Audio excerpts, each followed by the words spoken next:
Hello, everyone, and welcome. My name is Jansen Wu, and I'm the Executive Director at Gay and Lesbian Advocates and Defenders, and we are really excited that you are able to join us for this one-hour webinar about recent gains for LGBT families in New Hampshire. Just a few housekeeping points. The webinar will be an hour. You can ask questions via the chat function by typing into the chat box on the right of your screen. Please feel free to ask questions anytime during the presentation, and we will do our best to answer as many of them during the presentation. And for those that we don't get to, we will do our best to follow up with you individually afterwards as well too.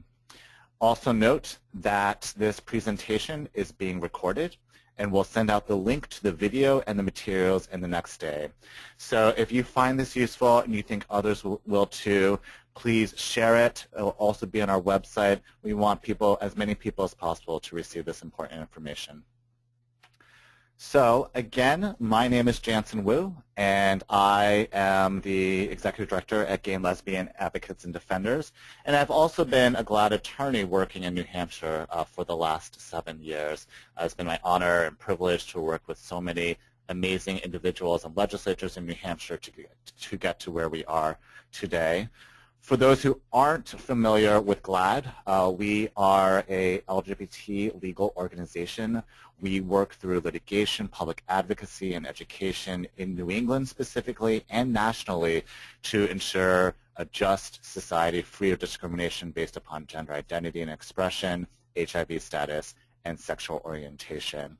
And in addition to our advocacy, one of the very important services we provide for the community is our GLAAD Answers service. This is our legal information service where anyone can contact us with legal questions, and we provide information as well as referrals for attorneys. You can contact us at the phone number on the top of the screen. You can email us, or you can also go to our website, which is glaadanswers.org. Also, if you're interested, I know there's a number of attorneys on this webinar. If you're interested in being part of our referral service, please do let us know as well too. And for those folks who contact our GLAAD Answers are looking for an attorney, we often give referrals to the attorneys in our referral service.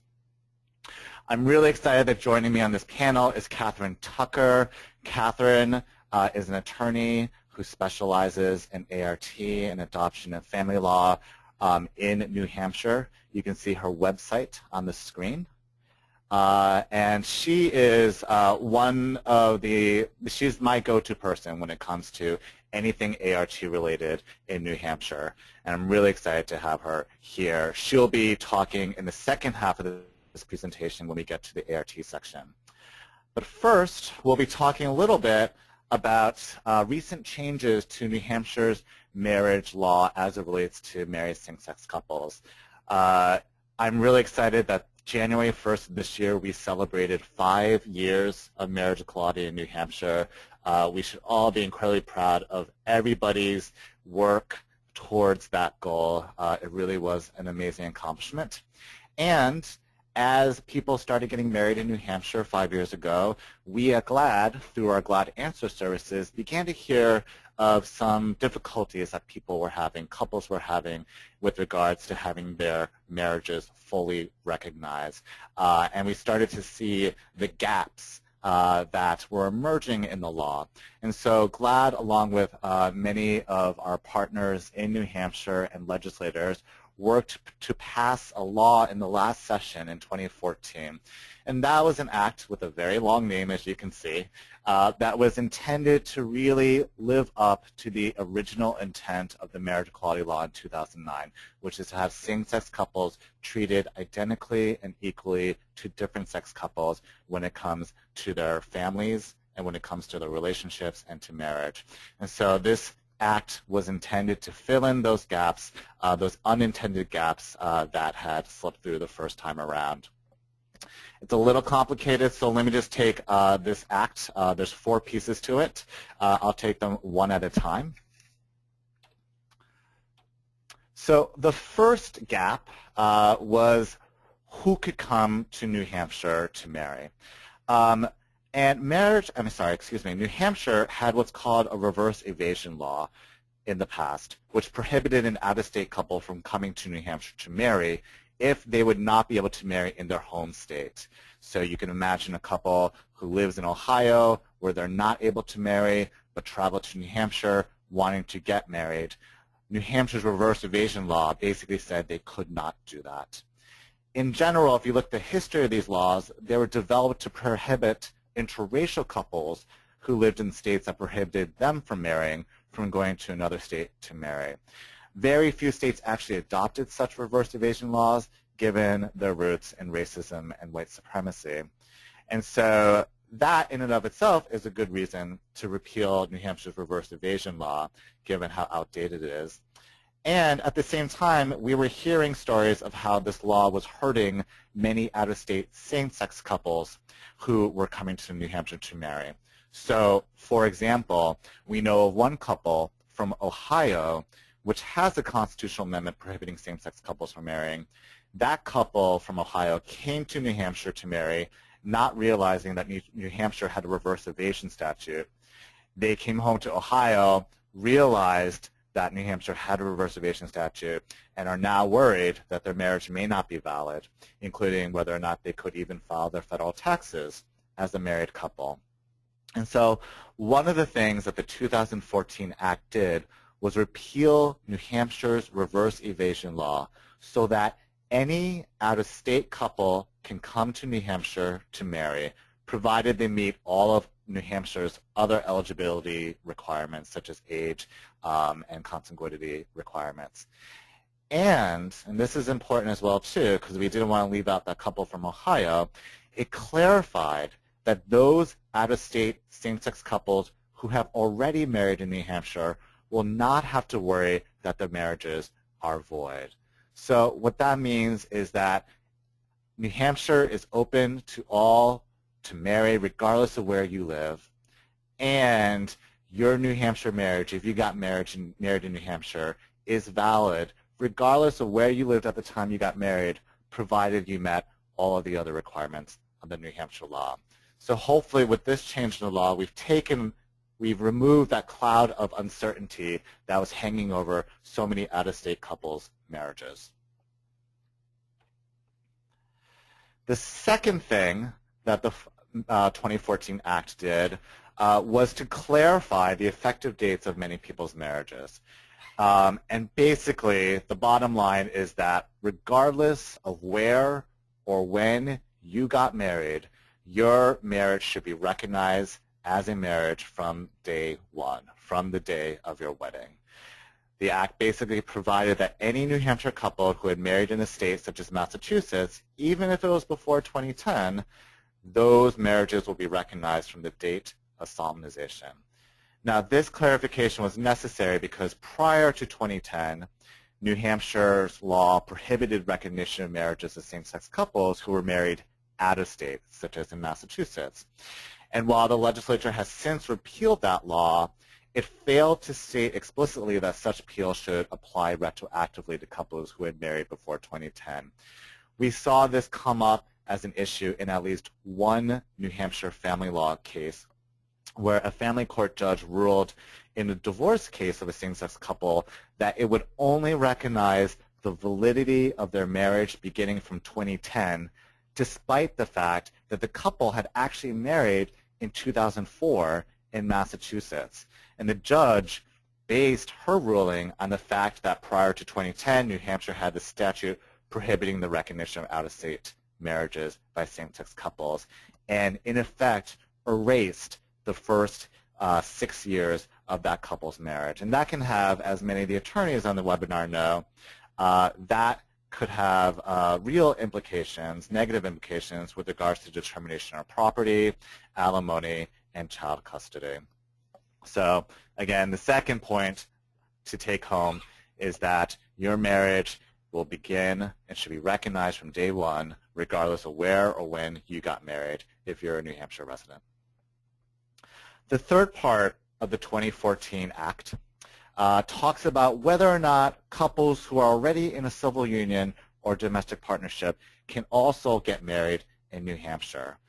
And the Act makes clear that you can get married even if you are in a civil union or domestic partnership, provided you're in that civil union or domestic partnership with the same person you now want to marry. If it's a different person, then you would likely run up against New Hampshire's prohibitions on bigamy.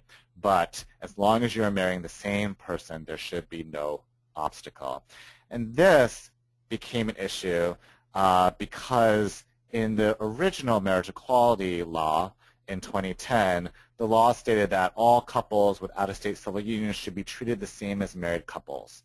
And that was intended to provide equality between same-sex couples and different-sex couples, including if that same-sex couple had a civil union from out of state. So it was good intentions.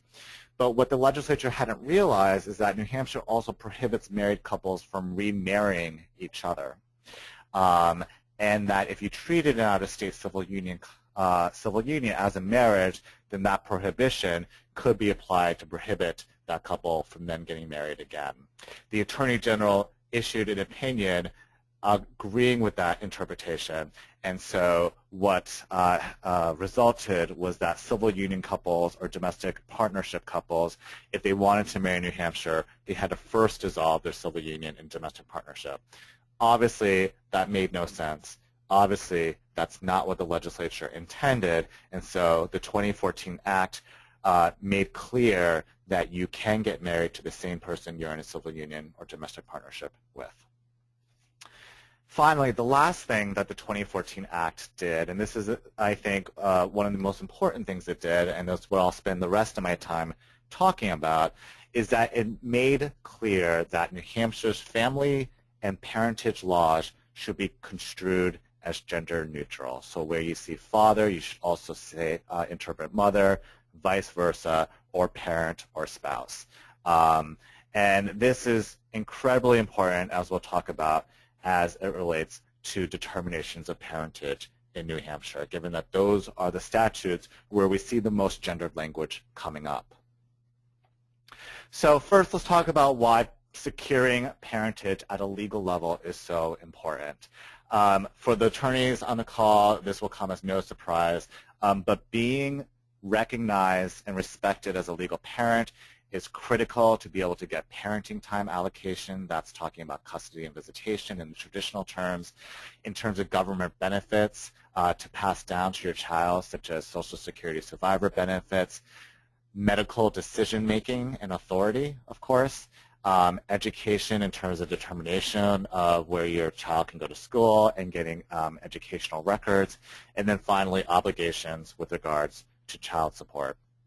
So absolutely critical for the well-being of the parent-child relationship as well as for the child in general to have stability in the family structure. There are now various different ways that a person, and in particular a non-biologically or genetically related parent, can show that they are the legal parent of a child. And I'm going to go through some of those right now, but I'm going to skip to the end, which is to say that even as we have these new parentage protections in the law, because the law is now explicitly gender neutral, we urge caution to all parents and couples thinking of having children and to also execute an adoption as well too, because that is the surest way to ensure that both of you are seen as the legal parents. I'll get to the adoption in a second. First, let's talk about what the law now explicitly provides for same-sex couples. So for married parents, there is a presumption that the spouse of the person who gives birth is presumed to be the parent of a child who's born during or shortly after the marriage. This is the marriage presumption that has always applied to different sex couples. We have always historically assumed that a husband is the father of a child born to the wife.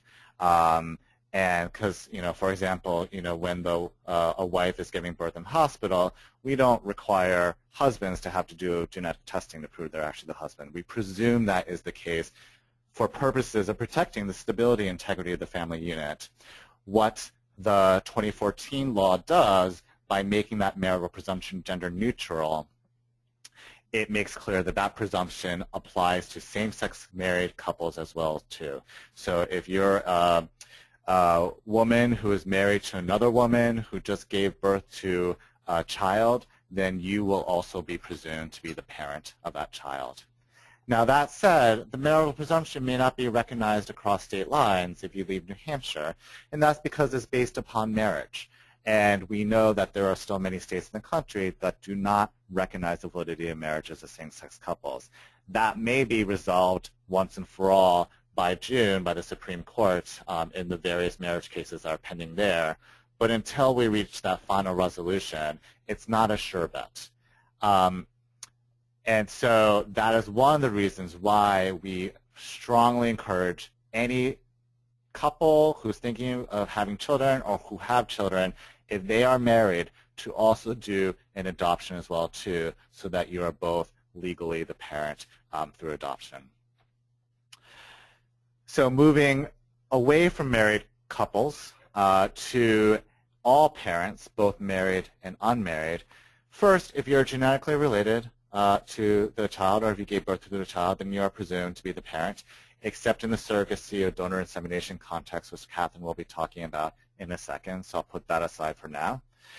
If you consented to the performance of assisted reproduction, whether that's the surrogacy or donor insemination, then you are also presumed to be the parent. Again, I'll put that aside for Catherine to talk about.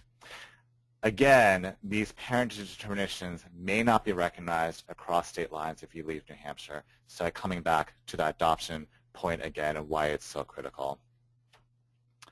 Finally, the last but also very important protection for unmarried parents, particularly the non-genetically related parent. If you held the child out as your own, then you are presumed to be the parent. And when I say held the child out, what I mean is you represented, both you and your partner represented to the world that this is our child. We are both the child's parents, and there are, and that's, you are a family unit. So, the words of warnings, which I've already been saying, presumptions are presumptions. They do not guarantee parentage. They can always be rebutted, which means they could always disappear if somebody else comes in who claims that they should be the parent, not you. Whether or not these determinations of parentage, such as the marital presumption or the holding out, can be applied retroactively before the law was passed in 2014 is uncertain. Again, it's also uncertain how these laws might apply across state laws, state lines.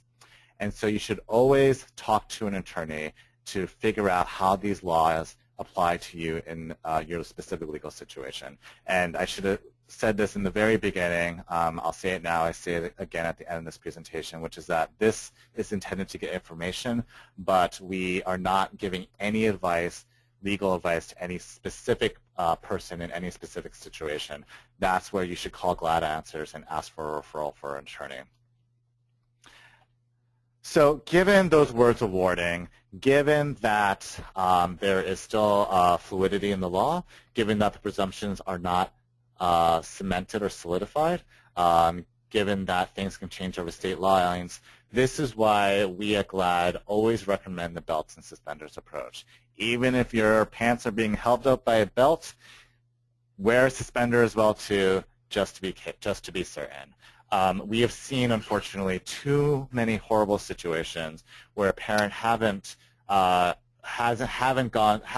also put on the suspenders in addition to the belts, done the adoption, and then when there is a breakup, there can often be a very messy situation with regards to the parenting time, custody, and visitation, and who ultimately loses there is the child who had two loving parents in the beginning, and then maybe deprived of one of those parents.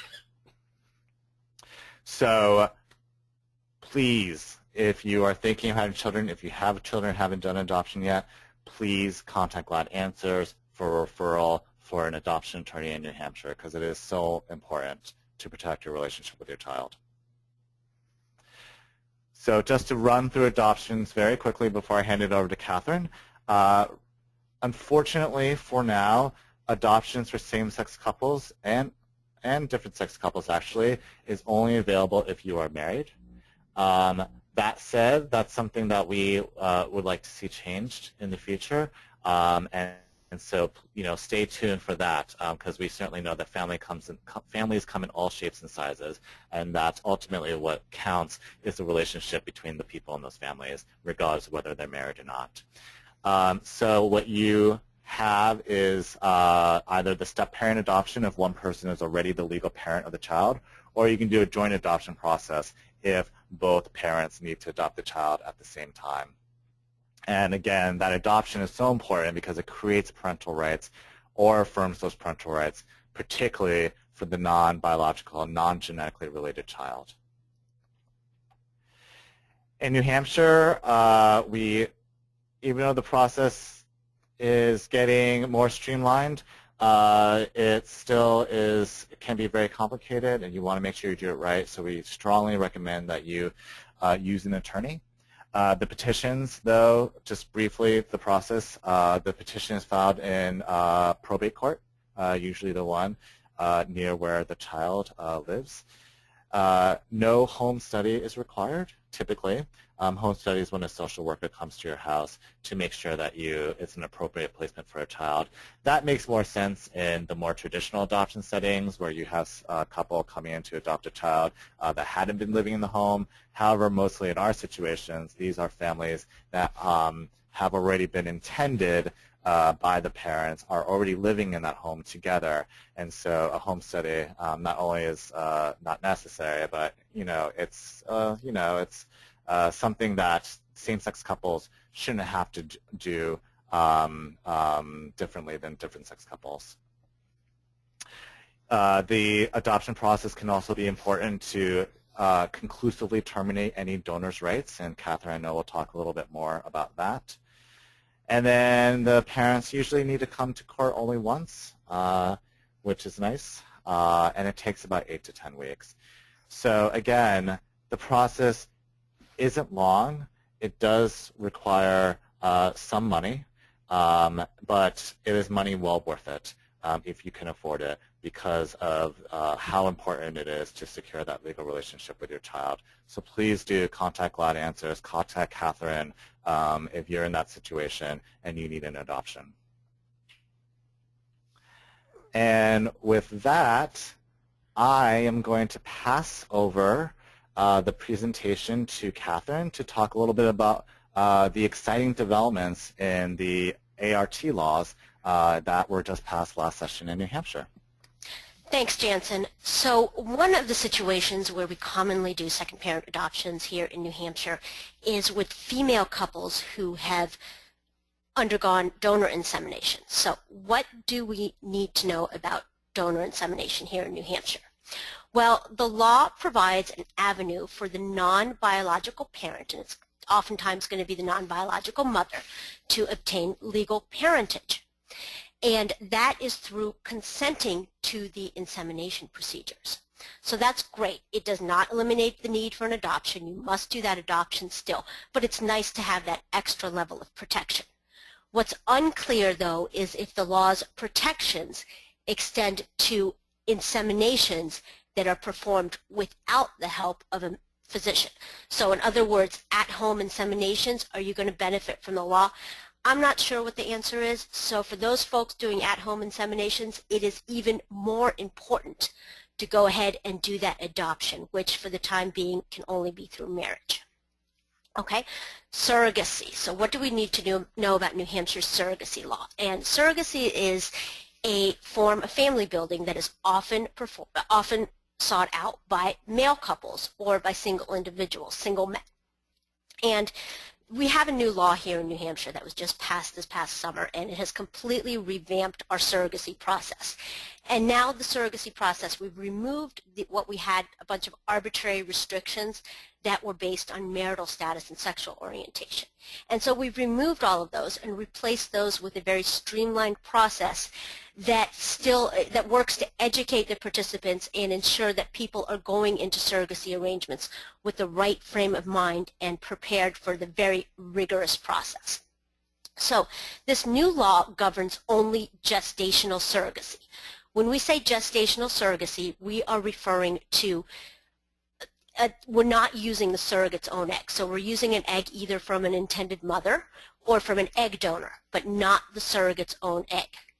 And there's no restrictions on who can participate in gestational surrogacy in New Hampshire that are based on sexual orientation or marital status. And you can use donor eggs if you need to, you can use donor sperm if you need to, or you can use both of those if that's what you need. So the way that this works, and this is very important for many intended parents, is that the intended parents' names go directly on the child's birth certificate.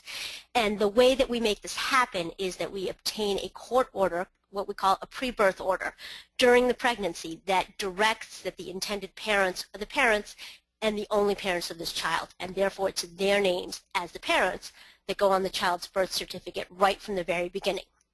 And likewise, the surrogate is not a parent, so her name would not go on the birth certificate. And under our law, surrogacy contracts that meet certain minimum requirements, we're going to presume that those contracts are valid and enforceable. And so what are these, minimum standards that we need to have for surrogacy arrangements? Well, minimum age for the surrogate. We want to make sure that she's already had a child of her own, that she's been through the process, that she, not only had a healthy pregnancy, but that she understands what pregnancy and childbirth involves and is ready to do it again. And then she has to undergo a physical evaluation. So we need to make sure that she is healthy and that she can carry another pregnancy without danger to either herself or the child. And then mental health consultations. So all of the participants, the intended parents, the surrogate, and the surrogate's spouse or partner have to undergo a mental health consultation. This is not designed to determine if you're going to be a suitable parent. So this is not a home study. This is a very different type of consultation. It's designed to make sure that you understand what you're getting into with the surrogacy arrangement and that you're prepared to undertake that, and you've thought through issues that might come up and how you're going to handle difficult types of situations. Very, very critical that that happen, and there's a very specific procedure outlined in the law about how these mental health consultations have to take place. Now, there has to also be a written contract between the intended parents and the surrogate. And this written contract has to contain some certain provisions that are set forth in the law. So you can take a look at the law and you can get a sense of what those minimum requirements are, those minimum provisions that have to go in there. But I just want to make sure that everybody's aware that that is just the bare minimum standard. And if you have a contract that only contains the language in the law, that is almost certainly not going to be good enough to govern your arrangement. These surrogacy contracts tend to be very lengthy, and so there's a lot more that you really, really need to have in there in order to make sure that everybody is as protected as possible during the process. And of course, we require that all of the participants have an attorney for the contract process. And it has to actually be two different attorneys. So the intended parents will have one attorney who's working with them, and the surrogate and her spouse or partner will have another attorney who assists them. And that's designed to make sure that everybody has independent legal advice and gets the best representation for themselves through the process. So who can become an intended parent in New Hampshire? So under the surrogacy law, anybody can become an intended parent. Married couples, you can do that together. Couples who are in other relationship statuses, such as civil unions or registered domestic partnerships or other statuses. Couples who are not in any kind of legal relationship status, and then also single individuals. So how do these changes to the surrogacy law impact same-sex couples? Well, same-sex couples can now pursue surrogacy in New Hampshire, and they can do so whether or not they are married in a civil union or in any other kind of relationship status. And donor eggs can be used. So for male couples, that's what they're going to need, is donor eggs in combination with the surrogacy. So that works under our law here in New Hampshire. And then what you get is a birth certificate, which is going to list both of the intended father's names. So one of them is going to be listed as father-parent, and the other one is going to be listed as mother/parent. And that's just, how our birth certificates look for the time being. but they both parents are going to be designated as parents on that birth certificate. So what about transgender intended parents who want to pursue surrogacy? So no biological connection to the child is required under the law. So in other words, the intended parent does not have to have any kind of biological connection to the child. That's not why and how they're becoming a parent under the surrogacy statute. So that means that transgender people do not have to provide their own gametes, their own eggs and sperm, in order to pursue surrogacy. And their transgender status is just not relevant during the process. It does not need to be disclosed in the court documents, and it just, it doesn't impact the ability of a transgender person's ability to pursue surrogacy in New Hampshire is no different than any other person's. Now, some transgender individuals, of course, are going to have their own gametes available. Either they underwent fertility preservation in the past and had eggs or sperm available, or they are now able to produce some eggs or sperm. And when that happens, those eggs or sperm can then be used in combination with either their partner's eggs or sperm or donated eggs or sperm. So either way, not a problem. We can go forward with the surrogacy here in New Hampshire. What about single LGBTQ individuals? So the surrogacy law specifically allows for single people to become intended parents. And this applies to single men and single women and also single transgender persons.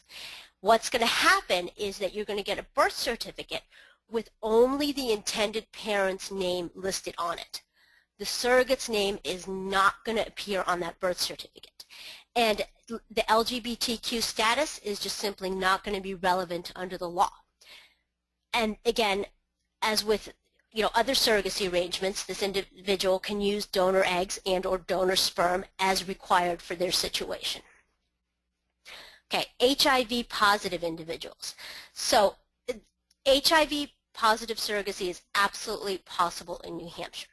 And medical advances have made HIV positive surrogacy an option. There are ways now to significantly reduce the risk of transmission of HIV during the surrogacy process. There are no restrictions placed in the law upon HIV-positive intended parents in pursuing surrogacy. However, the HIV status absolutely does need to be disclosed to the surrogate, as well as her partner or spouse. They need to know about it. It's just part of the informed consent process that is actually required under New Hampshire law. So she needs to understand what, about the HIV status, how this could impact her, what the medical treatment is happening in order to reduce the risk of transmission. And once she understands that, she has to agree that that is something that she's willing to go forward with. So as you can imagine, this makes it, a bit more of a challenge to find surrogates who are willing to work with HIV-positive intended parents. And there are some agencies and medical clinics that kind of have developed special programs geared towards HIV-positive intended parents. So those folks may find it, more helpful to be able to work with one of those specific programs who does this on a regular basis. Now, so we talked about how HIV status does need to be disclosed to the surrogate. You're going to have to, obviously disclose it to the doctors and so forth. However, it does not need to be disclosed in pre-birth order court documents, meaning that the judge doesn't need to know about your HIV status. It's not relevant. We don't have to put it in the court papers. Now, the court papers for these pre-birth orders are going to be automatically sealed anyway, so it's not like the entire world has access to them. But nonetheless, it's important for many folks to not have that information even in the records at the courthouse. So we do not need to disclose that in the court papers. Okay, so this one comes up a lot with male couples.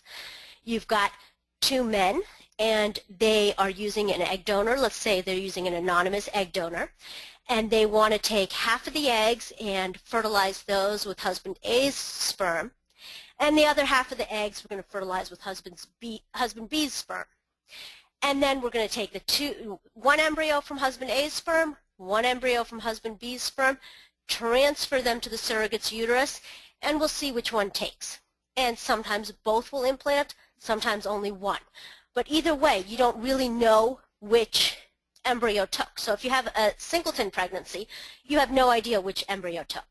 If you have a twin pregnancy, you're not sure which child resulted from which husband's sperm. So this happens a lot, and a lot of times intended dads in this situation, they don't want to do a DNA test to confirm the child's genetic relationship. Not a problem in New Hampshire. You don't need it. You can get your pre-birth order without that genetic testing. And that's really nice because it can be very complicated to do genetic testing on a fetus during pregnancy, and we certainly don't want to impose any additional risk on anybody during the pregnancy to do that genetic testing. But on the other hand, we don't want to wait until after the child is born to do the genetic testing and then get the birth order. We want to be able to do it during the pregnancy, so we can absolutely do that here in New Hampshire. It doesn't change how the process works at all. One thing that you should be aware of, though, is that there might be circumstances where you do need to have a genetic test down the road for some other reasons, such as a second parent adoption. It might be required for that. So, just because you don't have to do it for the surrogacy process doesn't mean it's not something you would ever need to do. Now, what if you don't live in New Hampshire, but you want to work with a surrogate who lives in New Hampshire? So let's talk about a male couple who lives in Massachusetts. They've got a sister-in-law who lives in New Hampshire, and she's willing to carry the pregnancy for them. Great. Can we do that? Absolutely. As long as either the surrogate lives in New Hampshire, the intended parents live in New Hampshire, or the birth is planned to take place in New Hampshire, we can go forward with that surrogacy arrangement here in New Hampshire. So let's talk about, we talked about that situation with the surrogate who lives in New Hampshire. What if you have intended parents who live in New Hampshire and they want to work with a family member who lives in Maine? Not a problem. You can take advantage of the protections of the New Hampshire law, even that way. Although, the situation is going to be a little different. And getting back to what Jansen said, as with anything, you need to be talking with an attorney to make sure you understand how these laws apply to your particular situation. The other jurisdictional issue that can come up is if nobody lives in New Hampshire, but the baby's going to be born in New Hampshire. And of course, the baby's born in New Hampshire, the baby is going to receive a New Hampshire birth certificate. So that kind of situation, New Hampshire laws are going to be extremely relevant. And again, that situation is covered here. So let's say that the surrogate lives in Maine, the intended parents live in Maine also. The nearest hospital is going to be right over the border in New Hampshire, and so that's where it makes the most sense for the baby to be born. Absolutely, the law can apply in that situation, and we can do the birth certificate just as it would be as if the folks lived inside of New Hampshire. So that's, the law would apply in that situation too. Okay, so Jansen talked a lot about, second parent adoptions, belts and suspenders. So does a pre-birth order that puts both intended parents' names on the birth certificate, does that eliminate the need for a second parent adoption? No, absolutely not. Absolutely must still adopt. It is absolutely critical to still have that adoption in place to fully protect everybody, because we just don't know how things are going to play out down the road. We don't know how things are going to play out in other states. So that adoption is the one thing that we know of as the strongest possible way to protect your rights. Okay, traditional surrogacy. So what is traditional surrogacy? Traditional surrogacy is going to be when we use the surrogate's own egg. So no egg donor, it's not the intended mom's egg, it's only the surrogate's egg. And this is an option that many people prefer because, first of all, it's medically simpler. In order to do gestational surrogacy, you need to be using in vitro fertilization. That is a more expensive process that is oftentimes not covered by medical insurance. Traditional surrogacy does not require in vitro fertilization. It only requires an artificial insemination procedure, which is significantly less expensive. And so that's, one of the benefits of traditional surrogacy. A secondary benefit is that the person who's willing to carry the pregnancy is also the person who the intended parents want to provide the egg. And again, this can come up in family situations where perhaps there's a sister-in-law, a cousin who would gladly donate her eggs to the intended parents and is also willing to carry the pregnancy for them. And so in that situation, she might be willing to be a traditional surrogate, do both at the same time. Again, you know, that benefit of having that family member involved can be very important for some people. So we still do see traditional surrogacy in New Hampshire, and under our new surrogacy law, traditional surrogacy is not a part of that. So you're not going to get the benefits that we talked about under our surrogacy law. So you're not going to be able to get a pre-birth order and that kind of thing. However, the traditional surrogacy arrangements can sometimes still be okay in New Hampshire. And it's really, you know, kind of a whole lot of specifics that, you know, you have to analyze each particular situation. And oftentimes it can be the money, the payments that are made to the traditional surrogate that can be what takes the matter from being okay to not okay. So very, very, very critical that if you're thinking about traditional surrogacy, you be talking to an attorney before your surrogate gets pregnant and before you agree to pay her anything, because there are limits in the law and you could be it's very easy to cross those boundaries. So fewer legal protections are going to be available than for gestational surrogacy. And this applies on both ends, both for the surrogate and for the intended parents. You're going to have fewer protections. Adoption with traditional surrogacy is going to be an essential. It's not, you're going to need that adoption in order to establish parental rights in either one of the intended parents or in both of the intended parents. So again, like, you know, Jansen said several times, adoption, adoption, adoption. Absolutely critical for LGBTQ families is to have that adoption and make sure that your rights are fully protected and that your child's rights are fully protected by having that legal bond to you be absolutely firm and as strong as possible under our law. Unfortunately, for the time being, adoption in New Hampshire is only available to married couples.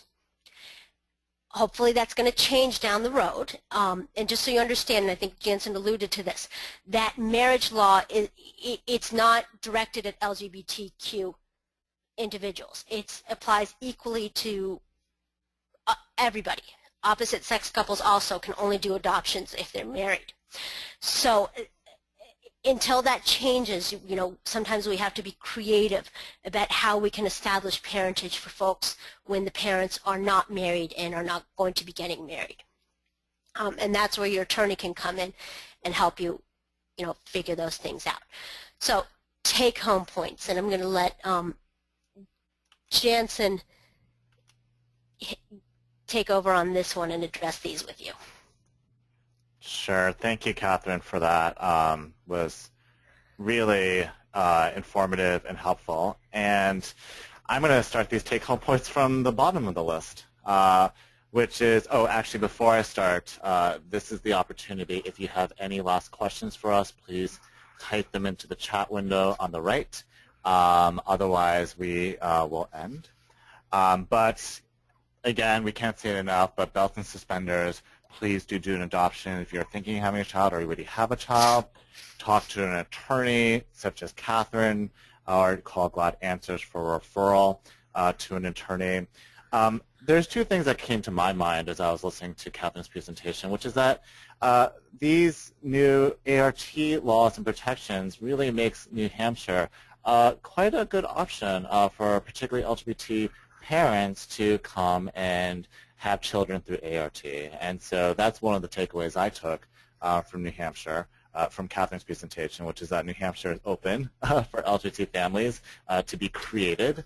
And then the last thing which I'll say, which I should have said earlier, which is that even if you didn't do an adoption, but you are an intended parent, meaning you and somebody else intended to bring a child into this world and to both be their parents, or you're acting or functioning as a parent, what we often call a functional parent. If you're either that intended parent or a functional parent, even if you're not the adoptive parent, these new changes in the law should still help you. And so you should act as if you are the parent, because you are the parent. And if anyone tells you otherwise, if a judge tells you otherwise, if an ex-partner tells you otherwise, whatever, please let us know at GLAAD. And you can do that through GLAAD Answers. If you know anyone's having difficulty having their marriage recognized, having their parentage relationship recognized, or if they need a referral to an attorney. You can also, of course, contact Catherine, who does not just ART, but also adoptions as well, too. And that is her website on the screen, as well as her phone number. And I'll just leave as our last screen the GLAAD Answers information as well, too. So unless there are no questions from the folks out there, I wanted to thank everyone again for joining. We will send a link out with the videos and materials. Please share them widely to anyone you think would benefit or would be interested. It will also be on our website, www.glaad.org. And thank you so much again for joining. Take care. And Jansen, I'm just going to chime in here. We do have a question. Okay. So my wife is in the military. We're going to have a child living on military bases anywhere in the country internationally. We'll keep our rights and our children's rights intact, correct? That's a good question. Let me think about it for a second. I may need to connect with you offline and give you some referrals to folks who are more informed on military law than myself. My understanding is that the Department of Defense and also the military bases are recognizing the marriages of all same-sex couples, and certainly should be recognizing any adoption judgment. So if you're married, if you have an adoption judgment order, then that should be sufficient. Of course, always do the adoption in addition, belts and suspenders, for the military to recognize the child as the child of both of you. That said, if you don't have the marriage, if you don't have the adoption, then I think that will be, I'm not sure what the answer is there, and it may depend on where the military base is located. That's the question, which I would want a little bit more information. So what I would do is, what we can do is follow up with you over email and see if you still had questions. And if you do, then we'll get you somebody who will definitely know the answer to that. And let me just add on that, you know, if you're traveling internationally, you really want to be thinking about, if you're using a sperm bank, whether you're going to use a sperm bank from here in the United States or an international sperm bank from, but I mean, it's an out-of-country sperm bank. You know, if you're, let's say, if you're in Europe and you're getting your sperm from a sperm bank in Europe, you're going to be subjecting yourself to the laws of that country more so than if you got your sperm and did an insemination back here in the United States. And that may or may not make a difference in your situation, but it's certainly something to explore with your attorney and see if that's the right choice for you. And then the other thing, you know, and this is something that I always tell my clients, you know, we talk a lot about adoptions and so forth, protecting your rights and being the best possible way to protect your rights. Yes, that's going to be true in the United States. However, you know, is another country required to recognize your adoption that arose from your same-sex relationship here in the United States? I don't know. And, you know, those are issues that really haven't yet been tested in the courts. So if you are deployed overseas, obviously, you know, you're going to spend time on the military base, but you're probably going to go off base too. And there may be situations when you go off base where your adoption is not going to be recognized in that relevant country. And so it's just something that you need to be aware of and thinking about as you do your family building and securing your legal parentage in the best possible way. Great point. Thank you, Catherine. So unless there are any more questions, I think we will end. Thank you, everyone, for joining us. And please do contact us if you have any further questions, and look out for that email with the link to the video and materials. Thank you, and have a great day.